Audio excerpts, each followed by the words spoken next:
Well, hello everybody. Here we have another video for the yes or no treatment, a colorful subject by a colorful person, Juan Domingo Peron. So the question is, was Peron good for Argentina? Well, Peron was the president of Argentina in his first term from 1946 to 1954.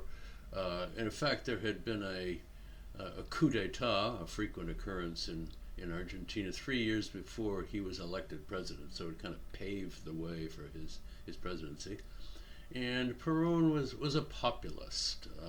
He was very good at looking after the people at the bottom of the heap, appealed to them in a variety of ways, a variety of social programs, and very ably assisted by the amazing Eva Peron, Evita.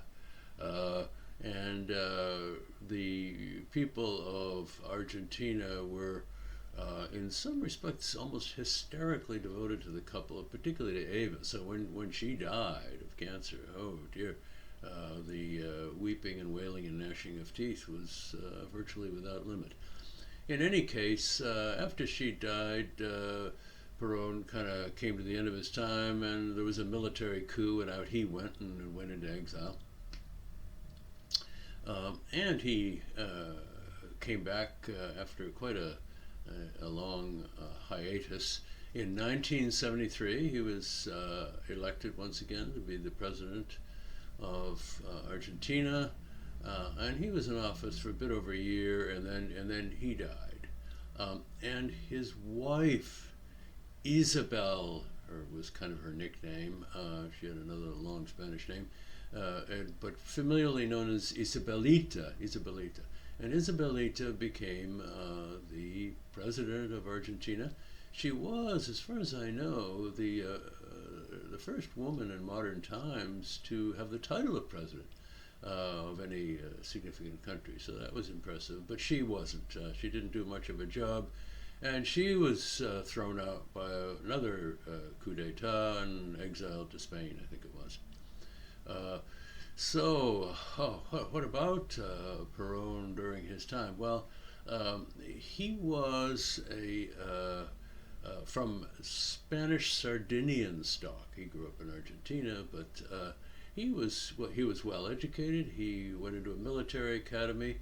He was an educated, articulate individual. He wrote, he lectured, he taught at the military academy. So, he was no kind of crude populist thug. He was a capable individual. Also a very big chap. I think he boxed for a while. So he had the package to be an appealing politician. And he also had, determination. He always said that his job really was to look after the poor, to establish social justice. Well, in the course of doing all that, he made a lot of mistakes, and in many respects ruined the economy. His legacy is a political movement referred to as Peronismo. We're not quite sure what that was, because it was a bit of left, a bit of right, but what it was clearly amounted to was intervention, doing whatever the president wants. And by the way, we've had some recent examples of something like this, but we won't go into that right now. And in any case, Peron has its wildly enthusiastic supporters, did then, has a few even now, and more detractors. So let's look at the arguments. Well, on the yes side, those who would say he was good for Argentina, the number one consideration really was about social justice. He really was intent upon looking after people at the lower end of the social and economic spectrum. He did enact social programs. He made health care more available to them. He looked after what they call the descamisados, the shirtless ones.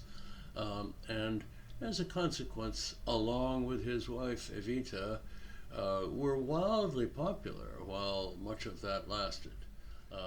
He didn't particularly impress the more established members of society, the landowners, the business owners, the church, the wealthy, and for that reason, he was really setting himself up for the coup, which took place in 1954.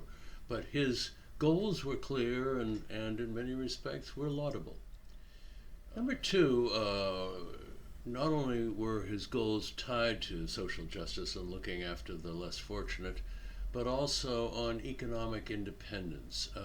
Argentina, up until much of his incumbency, was a very rich country. Enormous food production with its wheat fields, one of the major food exporters of the world.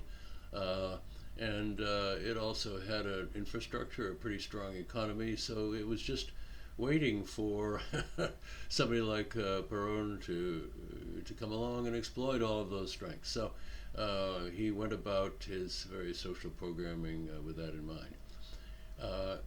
And number three, he was kind of politically adroit, really.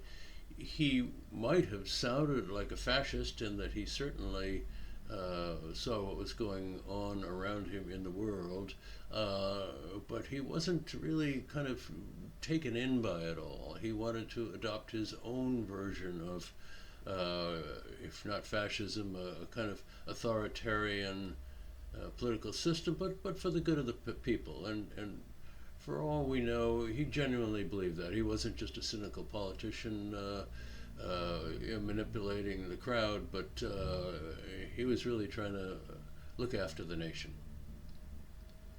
Well, that's kind of the summary point about the yes side. It's particularly about social justice. That's what he stood for, and in some respects, he delivered quite a bit of that. Okay, well, what about the negatives? What can we say in support of the notion that no, he was not good for Argentina?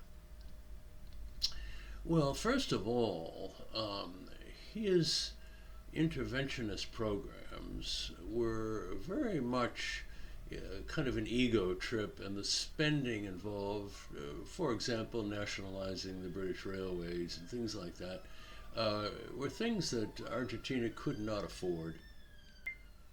As part of that, he controlled exports, nationalized industry. He was operated really like a top-down communist, sort of like the gang that run North Korea or Fidel Castro or whatever. It never works really, and he eventually drove Argentina into grave financial problems, for which we really can't forgive him. Secondly, even though he was a well-read and articulate individual himself, he was very much anti-intellectual, anti-academia. He was very tough on professors and academic institutions. One of the operative phrases then was alpargatas sí, libros no. Shoes yes, books no. Oh dear. He fired 2,000 professors, one even a Nobel laureate.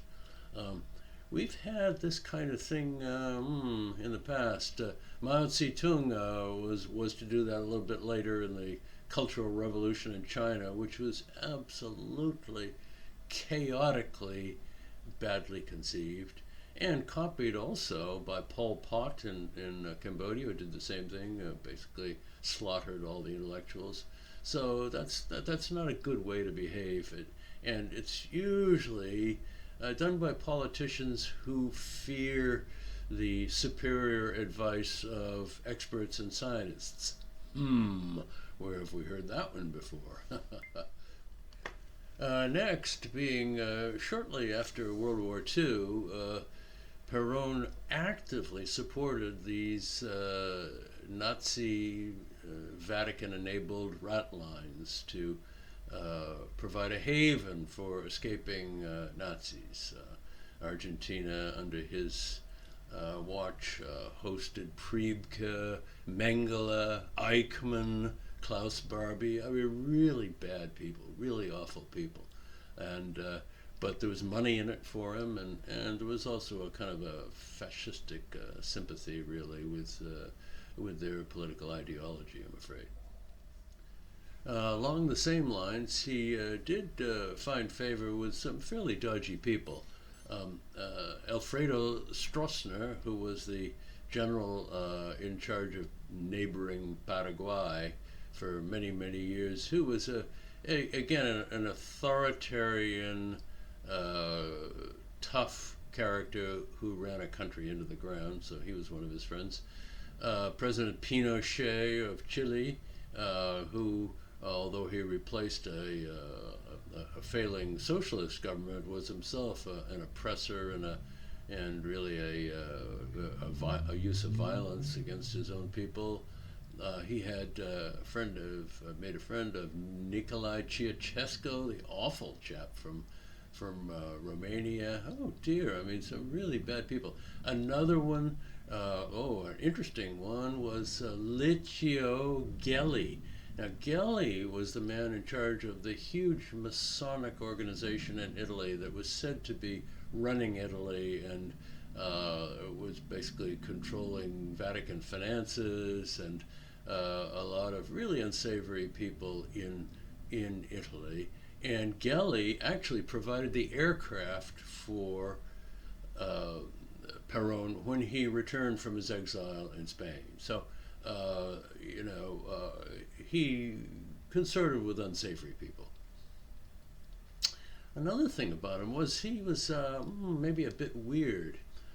After Evita died in the 1970s, there was a problem about what to do with her body. And after the coup, Peron had kept her body with him for a while, but the people who organized the coup wanted to make sure that the body was sent off somewhere so it couldn't be a site for pilgrimage of fanatic supporters.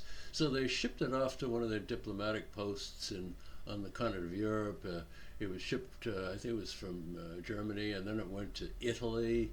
And finally, it was sent to Peron himself, who was living in Madrid at the time.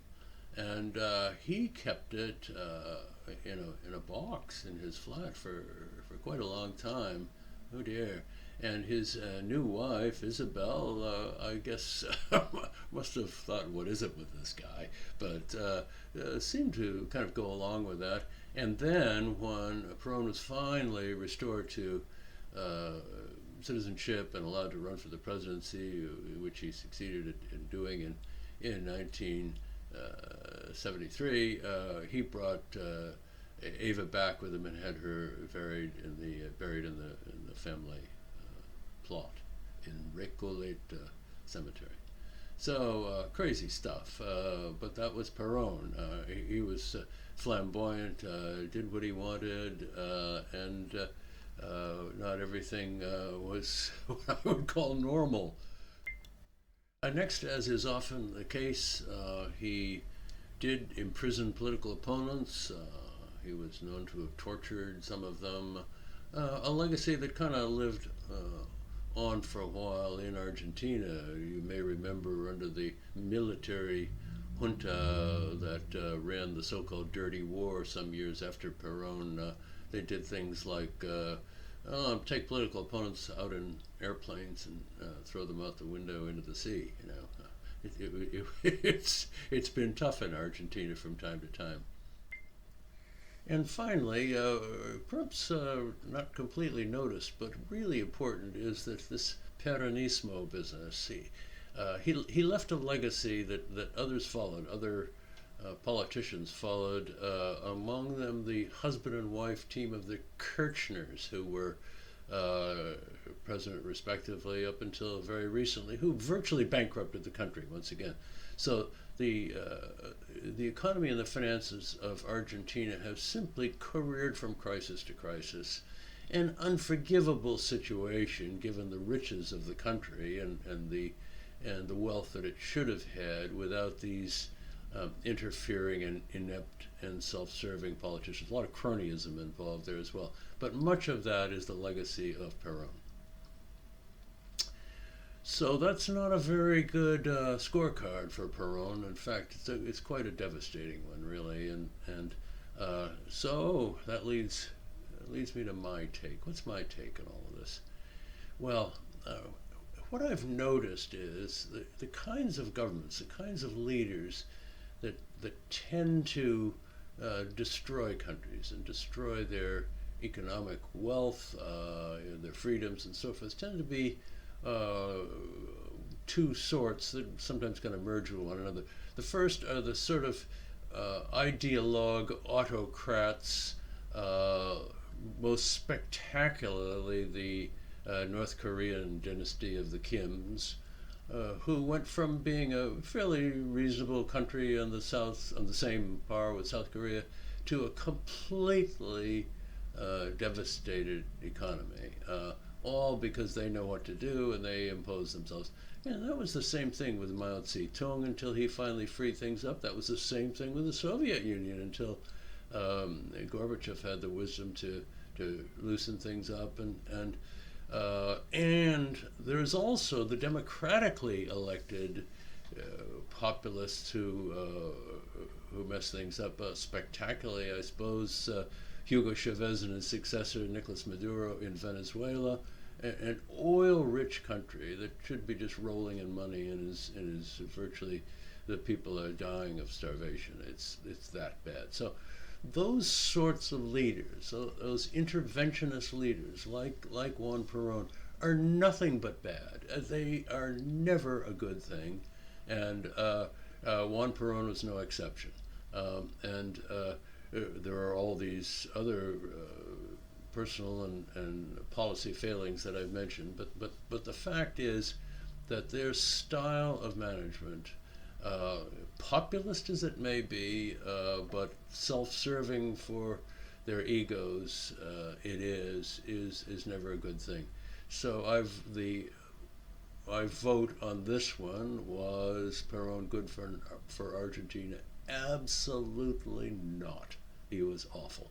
There it is.